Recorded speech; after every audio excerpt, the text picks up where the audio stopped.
So in today's video, I'm going to be sharing how I made this beautiful cape blouse slash top. So if you're interested, stick around and let's get started. And so for this, we are going to be needing 1.5 yards of our blue fabric and 1 yard of our yellow fabric. First, I'm going to be drafting my neckline pattern on this pattern paper. So the first measurement I'm taking there is going to be 3 inches, which is our neckline width, and then the depth is going to be 8 inches. Okay, so it's actually a V neckline pattern. So I will simply connect both points now with a ruler. So from the shoulder, the collar is actually 3.5 inches wide. Okay, so I will just simply make an indication there. And for the depth of the V, it's also 3.5 inches. So I'll simply be connecting both points together with my ruler. After that, I went ahead to cut out the pattern. Okay, so now I have my V neckline pattern. So we'll be slashing the shoulder also with my scissors, and then we have our back and our front V neckline. So with our pattern paper, we're going to be cutting out our V neckline from our blue fabric.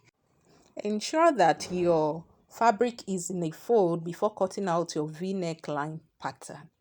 So for this, we'll be cutting out 4 pieces of V necklines. 2 would be for the back, then 2 also for the front.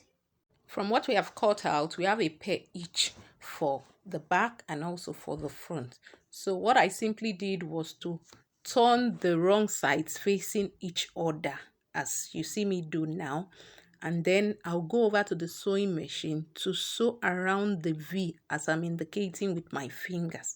So I also repeated the same process for the other V neckline. And then I just flipped it to the right side, as you can see. So I'll go ahead and iron this out and then we'll set it aside. So this is our yellow fabric that we're going to be using to cut out our 360 degrees flare.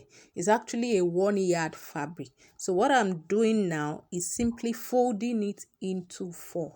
So in order for us to start taking our measurements, ensure that you start from the angle that does not have a slit, okay? So what I'm doing now is measuring each side of my fabric. So one side is actually longer. So this point is 19, while the other point is 25 inches, okay? So the measurement I took on the top here is 18 inches, and for the other end is 22 inches. So I wanted my flare to have a sort of a love shape at the front. Okay, so on the shoulder is 18 inches, while at the front, okay, or at the back is 22 inches. So after drafting this flare pattern, I would go ahead now and connect each point with my curve rule.